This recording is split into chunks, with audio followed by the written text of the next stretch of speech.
एक मुट्ठी अनाज। ये कहानी है महाभारत काल की। सुलोचनपुर नामक गांव में एक दानी सेठ रहते थे। ईश्वर ने धन दौलत तो बहुत दिया था उन्हें, लेकिन संतान के रूप में बस एक बेटी थी। नाम था राजनंदिनी। सेठ जी बेटी को बहुत प्यार करते थे, लेकिन एक बात को लेकर वो हमेशा परेशान भी रहते थे। बेटी तो पराया धन होती है, आज नहीं तो कल ब्याह के चली जाएगी। उसके बाद ये धन दौलत व्यापार कौन संभालेगा।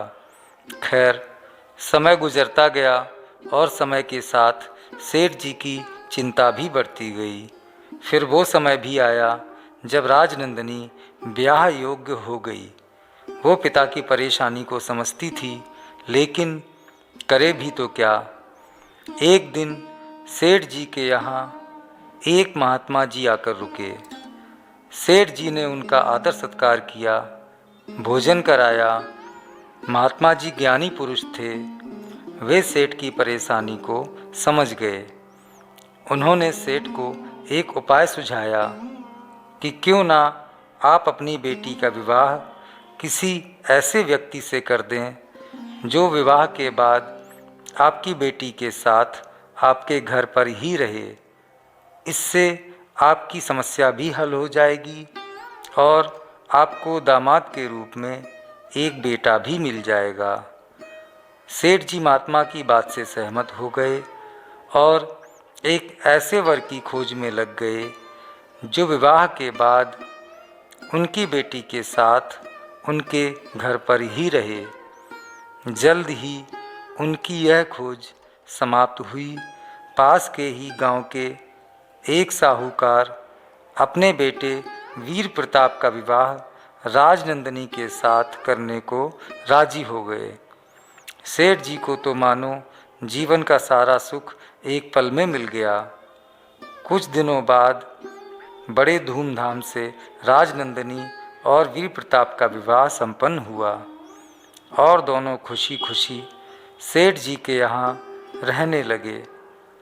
समय गुजरता गया और गुजरते समय के साथ खुशी का वो पल भी आया जब राजनंदिनी ने एक पुत्र को जन्म दिया।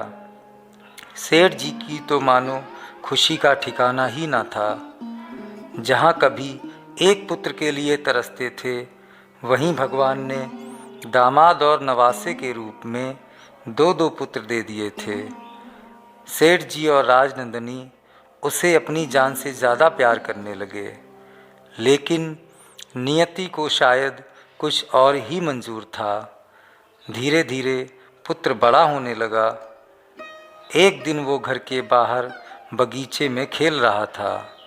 खेलते खेलते घनी झाड़ियों में चला गया और वहाँ उसे एक जहरीले सांप ने डस लिया। वैद्य हकीम सब आए, लेकिन उसे बचा नहीं पाए। काल अपनी चाल चल चुका था।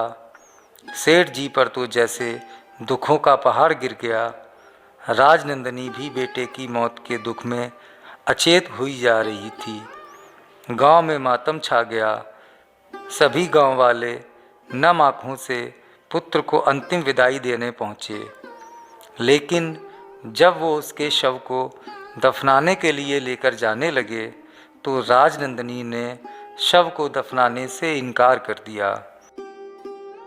सब ने बहुत समझाया, संसार के नियमों की दुहाई दी, मगर पुत्र मोह में पागल उस माँ ने किसी की एक ना सुनी। थक हार कर गाँव वाले भी वापस चले गए।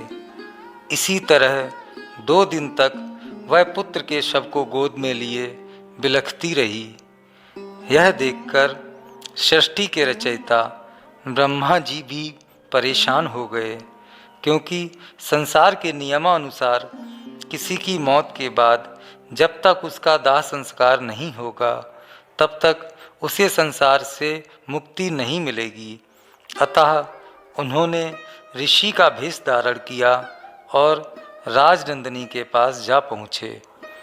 ऋषि ने उससे रोने का कारण पूछा तो राजनंदिनी ने उन्हें सारी बात बताई और कहा, अगर मेरा पुत्र जीवित नहीं हुआ तो मैं भी रो रो कर अपने प्राण त्याग दूंगी।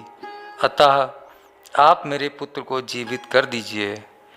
यह सुनकर ऋषि बोले, ठीक है, मैं तुम्हारे पुत्र को जीवित कर दूंगा, मगर इसके लिए तुम्हें एक काम करना होगा।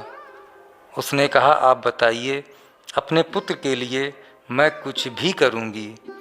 ऋषि ने कहा, ठीक है, तो सुनो, तुम्हें गांव के किसी भी एक घर से एक मुट्ठी अनाज मांग कर लाना होगा। उसने कहा, ठीक है, मैं ले आऊंगी। ऋषि ने आगे कहा, लेकिन उसमें शर्त ये है कि अनाज ऐसे व्यक्ति के घर का हो जिसके यहाँ कभी किसी की मृत्यु ना हुई हो, अन्यथा तुम्हारा पुत्र जीवित नहीं हो पाएगा। ऋषि की बात सुनकर उसने कहा, ठीक है, आप रुकिए, मैं अभी लेकर आती हूँ। इतना कहकर वह दुखियारी एक मुट्ठी अनाज मांगने निकल पड़ी। मांगते मांगते सुबह से शाम हो गई। उसे अनाज तो सबके यहाँ मिला, मगर ऐसा घर एक भी ना मिला जिसके यहाँ कभी किसी की मृत्यु ना हुई हो। थक हार कर वह वापस अपने घर की तरफ चल पड़ी। पुत्र मोह का जो पर्दा अब तक उसकी आंखों पर पड़ा था, शायद वो अब हट चुका था। वह जान चुकी थी कि इस माया रूपी संसार में जो आता है उसे जाना ही होता है। जीवन मरण संसार का नियम है। हम सभी को कभी ना कभी इस दुख को सहना ही पड़ा है और आगे भी ऐसा होता रहेगा। और अंत में वापस आकर उसने पुत्र के शव को दफनाने के लिए दे दिया। कहानी आपको कैसी लगी? कृपया कमेंट करके ज़रूर बताएं। आखिर में मेरा हौसला बढ़ाने के लिए और ऐसी ही और कहानियाँ आप तक पहुँचाने के लिए मेरा चैनल सब्सक्राइब ज़रूर करें। धन्यवाद।